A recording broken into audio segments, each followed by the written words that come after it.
Hi everyone, welcome back. Today we'll be continuing our reading of Aether Wuld at Chapter 2, A Storm Calls. Atop the tower, Ymir, the four-armed giant, held the handle of her bow with her two right arms and drew the full length of the string with her other two. She exhaled slowly. The runes on her quiver shone with a soft purple hue, and in tempo with her heartbeat, loosed the translucent arrow with a deep twang from the bow. After one beat, silence filled the air as the enemy advanced into her home. After two, she watched the soldier rush to his death. After three beats, she closed her eyes as the arrow released a thunderous explosion in the sky on its way to its mark. "I gave you all an out," she said as she drew another arrow. She offered a final warning to the intruders, but was met with a lust for death. One after another, she loosed arrows as the storm raged through the clear skies. She watched as Monkin's troops crumbled into chaos. As many panicked and broke formation, she felt a weight on her heart. But she remained stalwart, feeding the storm. Ymir felt an older gentleman's voice speak to her from the back of her mind. "All the townspeople are in their respective shelters. The guards are on their way to the northern road and will be on standby, should you need their assistance." "Thanks, Doc," Ymir said as she loosed another arrow. "Hopefully they'll get the idea sooner than Ainkens did last snowfall." Ymir reached into a stone container and replaced her bow with 4 swords as she prepared to engage in close combat. She slid down a ladder affixed to the side of the tower, purpling her teal skin, but not enough to hinder her. Once at the bottom, she stood before the remnants of Mon's forces. "This is your last chance to walk away," she announced as she strode towards them. The ichor-like shadows Ymir and her tower cast consumed Monkin's troops. The soldiers stared in disbelief, having only heard stories of the Jinn, giants that lived in seclusion, but could slaughter an entire nation if angered. Some tossed their weapons aside and fled. Others remained paralyzed with fear. But the fanatics, true to their name, clanged their swords against their shields, creating a steady beat. Each hit grew louder and more certain until they let out a battle cry. They rushed Ymir. She drew her blades, holding in one of her 4 arms. As the first of the remaining men swung their blades, they bid farewell to their legs as they were cleaved in half by a single swing. The others hesitated at the sight, but pushed onward. Ymir continued her wide swings, catching multiple people each time, littering the path with the dead. She hurled 2 of her swords toward the archers in the distance, abandoning the weapons. The archers' torsos slumped to the ground several feet away from their legs, but their arrows still flew through the air. An arrow ricocheted off Ymir's left sword, plunging into a nearby corpse. The other grazed her shoulder as she sidestepped it. Leaping forward, Ymir cut through her foes one after the other before they could react. She shook her head, sheathing her blades. "Why doesn't anyone ever know when to quit?" A soldier climbed out of Old Hag's store and stumbled towards her, blade in hand. His face had streaks of tears through the blood spattered on his face. "Drop your sword and you can go home," she commanded. "Stop fighting for dead men." The man clawed at his head, digging his nails into his skin as he raked his hand from his scalp to the tuft of his beard. The blood in his armor obscured the insignia of Monkin. He looked down at the blade in his hand, still shaking, and grabbed the back of his head with the other. He looked back up to Ymir with empty eyes, and, like all the fanatics before him, yelled before running at her with his sword. Ymir sighed. He used both hands in an overhead stab to her knee, but she sidestepped the attack. Ymir swept his legs out from beneath them with hers and carefully stood on his sword arm. "What's your name?" Ymir asked. "This fight's over. Your general is dead." "For Lady Talia," he replied through gritted teeth. "Do you have a family waiting for you?" He began slamming his head into the ground, crying. "I died for Lady Talia, and for the crown!" "Maybe Dog can get some answers out of you." Ymir put her fingers to her lips and whistled. Moments later, guardsmen of Ada's kin approached on the foot from beyond the tower, some from within. Ymir looked over to the guards with animalistic features. Some had long snout-like mouths, others with pronged horns or scales. Round up the remaining invaders and take them to the prison. She looked over to the two younger humans that arrived shortly after the others and smiled. You're getting faster at keeping up with the Anihu. Well done. The young faces gleamed as they stood at attention. Take this one to the prison. Ymir gestured to the man punching the side of her boot beneath her. Mind yourselves. I don't want to hear of anyone sent to Doctor because of this guy. Ymir glanced over to the shattered window and pinched the bridge of her nose. Olmag, Maglo, remind your father to barricade his shop next time, even if it means you have to do it yourselves. I know he's getting older, but we can't afford to have enemy troops or enraged kin making their way into the city during these raids. The humans shuddered, nodding in unison, and proceeded to place the manacles around the struggling man. I died for Lady Talia, he growled before Olmag gagged him with a cloth. Enough out of you. Don't worry, Miss Ymir, we'll take him right over, Olmag said as Maglo slapped him on the back of the head. Miss Ymir, not Miss Ymir. And I promise we'll mind Pa, Maglo said. Olmag flushed as he lowered his head and began escorting the chained man away. Ymir watched with careful eye as the remaining intruders were led away in chains over their fallen comrades. She tiptoed to the dead, careful not to trample them, and found the general still pinned to the ground. What made you think this would be easy? She asked the portly man's corpse. She found his tacky sword and placed it in his arms, then retrieved her arrow from what was left of his chest, and placed a cloth over his lifeless grin. The translucent effect of the arrow no longer remained. 3 bulky Anihu guards and 6 human guards struggled to present Ymir with 2 of her swords. They collapsed at her feet. The weapons clattered on the stone of the street. The biggest of them, a well-built woman with large tusks and antlers, huffed while craning her neck to address Ymir. You dropped bees, she said. She rested her hands on her knees and gasped for air. I need to start lifting more. Ymir smiled. Thank you, Tostra. But you all know I could have picked them up myself, right? No, Tostra said with a wave of her arms. It's the least we could do. Or would you prefer we brought you drinks at the inn? You know I don't drink. Ymir raised an eyebrow. My point exactly. And besides, Tostra leaned forward, hiding her face from the others. Between the two of us, being able to lift your swords makes them feel strong. And not you? Ymir smirked. Me? No, I don't need to feel strong. I'm plenty strong. Tostra beamed up at the giantess. Next time you shrink down to our size, we'll arm wrestle, and I'll prove it to ya. She flexed her arm, stretching the fabric of her shirt. See? Ymir laughed and picked up her swords, sheathing them. Yeah, okay. Tostra squinted. What, scared of losing in front of everyone? Tostra paused. Or you're scared I'll embarrass you in front of Chroma? Ymir scoffed. All right, you're on then. But for now, everyone gets back to work. We have a lot to clean up. She looked at the collapsed guardsmen panting on the ground. Everyone. They raised their arms with a chorus of aye. You know the routine, Ymir said as she pulled her arrow free of the rubble. Start salvaging the gear from the dead, leave personal belongings with them. Take only what we need. We have a lot to do before we let the townsfolk start repairing the road. Just because Ro isn't here doesn't mean I'll let any of you laze about, so get to it. The crew stood off down the street, following Ymir's orders. She continued to pry her arrows out of the rubble. Tostra stayed behind as the others scurried off.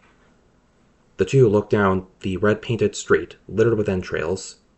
The street itself was in ruin, yet all the buildings remained unharmed aside from Oltak's shop. Tostra laid the bodies together as some new bloods brought in carts to transport them properly. Everyone helped clear the street. The new bloods, the Strider Riders, Ymir. Ymir altered from loading bodies onto wagons to scooping out broken stones and placing them aside to refill the holes. The new bloods cleared rubble and began building foundations for pyres far outside the walls. The Strider Riders carried the dead, transporting them to the pyre so they could burn the bodies to honor the people who lost their lives. Arkvadas, the high spirit of death, received their souls upon the moment of death, but to honor the lives of those who passed gave the soldiers hope that when they too met their end, similar respect would be given. The inhabitants of Ada's kin were used to rebuilding, though the deaths never seemed to get any easier. Everyone felt the weight they held, but seeing Ymir keep her head high despite it all relieved the tension. Tostra loaded a body onto the cart. We already have people building the pyres outside the walls. Orcus and some other new bloods are watching over their construction. Perfect, thank you, Ymir said with a bow of her head. We want this place spotless when Ro and Marin come back from their excavation.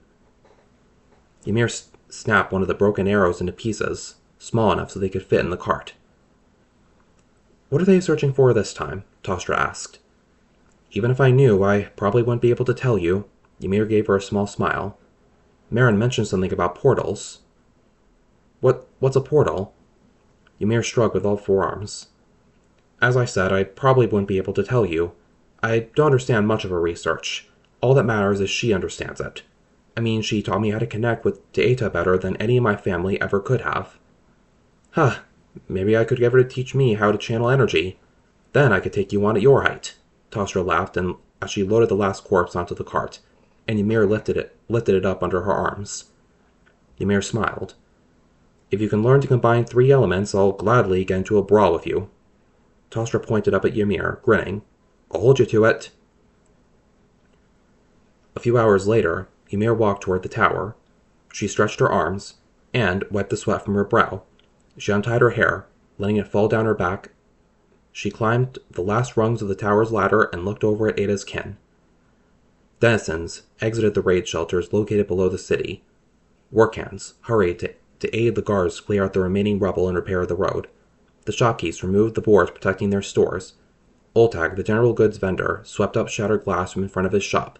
Butchers lit their pits and filled the air with sweet scents of meat.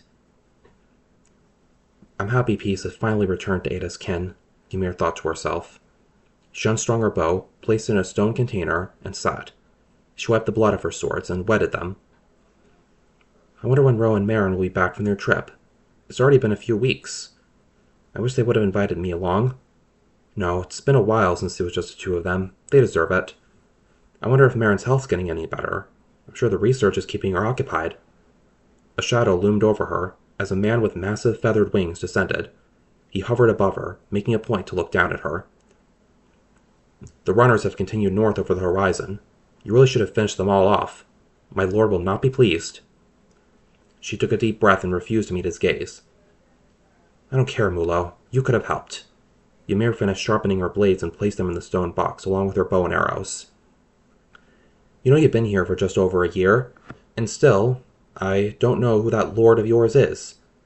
Why don't you share with me which spirit your contract is? Mulo smiled. I wouldn't waste my talents on fodder like the Legion. And besides, I was already tasked with making sure no stragglers tried to sneak their way in. You didn't answer my question. It doesn't matter if you know who my lord is, he said. What does matter is Ro and Doc. Trust me, so you should too. Yeah, sure. I'll find out sooner or later. She stood and stretched. Go finish your rounds. I'm sure Doc is already waiting for us in the council chamber. I've been done for a while now. You're the one keeping us waiting. He grinned. Even the Somek is down there already. Ymir's eye twitched. Do you enjoy being disliked? Because if so, you're doing a fantastic job. Runes began to glow in the stone beneath Ymir, emanating a deep red. Call her that again. I dare you. I would, but... Mulo said with a sinister smirk. He flapped his wings, blowing dust in Ymir's face. Hurry now. Don't want to keep us all waiting. He laughed and dove over the side of the tower. Talents this, superior that, Ymir muttered to herself. I don't understand why Ro trusts him. She took a moment to calm herself. She couldn't let anyone see her this worked up. The red glow around her faded. She removed her ceremonial dagger from her boot and cut into her palm, squeezing drops of deep purple blood onto the stone. A large circle of light revealed itself. The runic symbols glowed with a soft blue-green light. She wove her fingers together, creating a diamond with 2 hearts, inverse of each other, and uttered an incantation. Jin ton man, groove on leaf, un spree, bluro Aether Wuld. The circle brightened, and strings of light tethered themselves to Ymir. They pulled downward, and Ymir's height followed, shrinking her to the size of a human. She looked over her form as the lights faded, save the ones at the bottom of her feet. Content, she descended to the tower steps, running her fingers along the cold walls. She entered her room, a small space with all the necessities: a wardrobe with an armor rack, a table, a tub with heat runes etched into the bottom, a bed barely wide enough for her, and possibly one other if they squeezed close together. She took off her gear and placed it on the armor rack, and a string of light detached from Ymir to follow the equipment, keeping it in a shrunken state. She removed her sweat-stained shirt, revealing numerous scars along her abdomen, the burn scar on her shoulder, and the chest wrap. She reached into her wardrobe and put on a pink sleeveless shirt that Chroma once said matched her eyes. She closed her door and merrily continued down the stairs, past the weapons storage chambers and document archives. "Sorry, Doc, I'm here," Ymir said, taking her seat between two empty chairs in the council chamber. The room was cozy, with an ornate table at its center, large enough to seat 3 people on either side and 1 on each end. Detailed maps hung along one wall and a bulletin board with schedules and plans on another. "Ah, welcome, Ymir," said Dog through his beak-like mask. "No need for apologies, you did a splendid job today." He closed the window and climbed down the stepladder. "Now we can begin." He grabbed a stepladder and climbed into a seat at the head of the table. "Well, it's about time," Mulo huffed from Doc's right, diagonally from Ymir. Ymir bit the inside of her cheek. "How are you doing today, Chroma?" Directly across from Ymir, Chroma stopped scratching her large curled horns and retracted her claws. "Better now," she smiled, her fangs catching the light. Her tail wrapped under the table and held Ymir's ankle, though Ymir could barely feel it through her boot. Mulo stretched his wings and slapped Chroma with his feathers. "Oops." She squinted and returned to scratching her horns, gently squeezing Ymir's ankle. Doc cleared his throat. "Mulo, if you would kindly refrain from disturbing the table, I would greatly appreciate it." "Oh, apologies, Doc." Mulo's smile faded as he retracted his wings. "Right. Well, we have much to discuss." He pulled out a stack of papers and heaped them onto the table. As twilight approached, Doc stamped a page and placed it over an ever-growing pile behind him. "All right, next on the agenda." Ymir slammed her hands on the table, making Doc flinch. "I'm sorry, but we've been at this for hours. Can we please take a break?" Now, the sun's still up, which means there's still more we can discuss." Doc pulled out another stack of paper and everyone groaned. Doc huffed. "Babes, all of you. You 3 appointed me to lead the meetings, knowing very well how I operate." He caught Ymir and Chroma exchanging a glance. "No pun intended. I know I'm a medical professional, but I don't want to hear a snicker out of either of you." Chroma and Ymir shut their mouths in unison. "In the absence of Ro and Marin, I would like to get as much done as possible. But," he sighed, pausing for a moment. "My friends, let us complete 2 more pieces of business, then we can finish for the day. Agreed?" "Agreed," Ymir, Chroma, and Mulo said. "Very well," Doc sifted to the stack. "Ah, here it is. In regard to Orcus, apologies, Orcus, as his siblings assured me, his fellow guardsmen petitioned him for official promotion to Strider Rider. First, Mulo. Orcus, do you mean the mute human with that tacky undercut?" "Please refrain from such cruel descriptions, Mulo. But yes, that would be him. What is your opinion on the matter?" "Well, he seems to do a half-decent job whenever I see him, but there's nothing special about him. I don't think he would survive long in the wilds." "Very well. Ymir," Doc asked, writing a note in the corner of the document in front of him. "I've seen him train with Ro. He has potential. And you, Chroma, I understand you encourage this nomination?" Chroma sat up, rubbing her eye. "Sorry, yes, I think he's ready." She continued rubbing her eye, scowling at the carvings along the table. "Very well. We shall put in a vote. Marin and Ro have voluntarily abstained from all decision-making in their absence, so only 2 votes are needed to pass this motion. Those in favor of Orcus' promotion, raise your hands." Chroma absent-mindedly raised her hand with Ymir's. Mulo kept his hands lowered. "I shall inform young Orcus of the promotion offer, should he choose to accept. Mulo, you shall be in charge of introducing him to the rest of the riders." "Understood." Mulo nodded. Doc stamped the paper and placed the stack on the floor beside him. "Just one moment, please." He descended his step stool, leaving the room.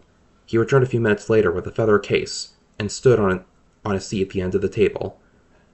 He removed several files and placed them on the table. "We must discuss whether or not Marin can maintain her seat at this table." Mulo cocked an eyebrow. "What do you mean?" "Why would she not be able to maintain her seat?" Chroma asked. Ymir frowned and crossed both pairs of her arms. Doc sighed and opened a file. "As you know, before their departure, Marin had been especially invested in her present research, but before their current expedition, Ro left letters with me and asked that I discuss this with all of you." Chroma and Mulo leaned forward as Doc held up a letter. "The visions are back, I think," Doc read. "She's been anxious for days on end, and the younger ones have been asking for her. Apparently, she hasn't been showing up to teach at the school, and I have no idea where she's been going. When she sleeps, she mutters about the eyes again." Doc took another file and passed the papers out. Drawing the eyes depicting various shapes and sizes littered the pages. Chroma tilted her head, examining the page closest to her. "They're all human?" "What do you mean?" Mulo asked, comparing the page beheld to the one in her hand. "How can you tell if they're so different?" Chroma gathered a few pieces of paper and placed them together. "I know I'm grasping at straws here, but all the pupils are round. Anihu have different types." She gestured to her own slim, rectangular pupils. "Not to mention the color. Ymir, look into my eyes." She leaned forward, staring into Ymir's eyes. Ymir blushed. "What am I supposed to see here?" "All humans are born with brown eyes, and with rare exceptions, like Marin's purple ones," Chroma said with a smile. "Anihu have a variety of colors. Mine are green." Ymir averted her eyes, covering her cheeks with her palms. "I mean, it's possible they could be giant's eyes, too. I can adjust my eyes to see in different settings," Ymir said, as she dilated and contracted her pupils. "Never do that again," Mulo gagged. "But I suppose they could be giant's eyes." Doc cleared his throat. "Regardless to what species the eyes belong to is irrelevant." He held up Ro's note. "Marin rambles and keeps trying to warn me that if we don't do something soon, they'll come for us, but she never tells me who they are. I'm hoping the research trip to Blackstone will help keep her mind off things." He paused, fixing his gaze upon the table in front of him. "But if she doesn't get better, I can't make a call like this on my own, so I hope you can," and that's where the note ends. Mulo gathered the papers once again, examining the eyes. "As much as I hate to admit it, I think the Somak is right." Ymir glanced at him. "I told you." Doc raised his hand, hushing the both of them. "You and I will talk later, Mulo. Please, we don't need any other complications right now." "It's fine, Doc. Just let him get on with it," Chroma said, staring at the drawings and tapping her claws on the table. Mulo raised his hand defensively. "I'm sorry, Doc, my tongue slipped out. As I was saying, I think it does matter." He held up the drawings to Doc. "If they're all human eyes, then what if this is some kind of plot by the Monkin? They just tried to lay siege upon us. What if they've been attacking Marin with some sort of new spell?" Mulo showed the papers to Ymir. "Last time they were up north, you were with them, weren't you?" Ymir took the sketches and stared at them. The eyes stared back. "Last time we were up north, it was messy. We were coming back from exploring a temple when the Monkin ambushed and separated us. I didn't see them again until we were back in the grasslands. They assured me they were fine, but it's possible something happened in that time frame." Doc shook his head. "Well, it appears they never mentioned this in their official report. Perhaps they bit off more than they could chew, or the Monkin is indeed at work here. Either way, I would like you all to—" Thunder rattled the windows. Doc climbed down from his seat and opened the nearest window, as the skies bellowed. "I don't understand. There are any clouds. All you, please get to the top of the tower and find out what's happening." The air continued to vibrate. Ymir rushed out of her seat up the stairs, taking the two at a time. Chroma and Mulo followed her. At the top, Ymir scanned the northern horizon. There wasn't a cloud in sight. Chroma leaned over the edge, loosely hanging onto the parapet with her tail, and watching as town guards scrambled to calm their panicking citizens. "Is it the Monkin again?" Mulo flew down to aid the town guards. To the south, over Blackstone Mountain, dark clouds circled around its peak. Ymir held onto her head as the horizon spun. The cloudless thunder still roared, shaking the tower. Unbalanced, Chroma teetered over the edge. "Ymir!" Ymir ran and reached out, barely grabbing Chroma's hand as she started to fall off the tower's edge. Ymir used her momentum to pull Chroma towards safety but lost her footing in the process. She grabbed onto the ledge as her legs dangled under the overhang. "This is fine," Ymir said as the tower continued to shake. Her grip slipped. "Chroma?" Chroma scrambled back and grabbed onto Ymir's arm. "I'm only good for leverage here. You need to pull yourself up," Chroma said, digging her hooves into the stonework for traction. Ymir pulled, trying to ignore her spinning surroundings. The sky darkened and her vision blurred. She chuckled nervously, looking up at Chroma. Her stomach dropped, but she smiled. "Huh, this is almost like the time I first fell for you." The thunder roared one final time as Ymir's consciousness faded, and she slipped out of Chroma's grasp. "Ymir!" Chroma shouted as a feathered figure darted down from above. And that's all for today. Stay tuned for next time, and be sure to like and subscribe. Bye!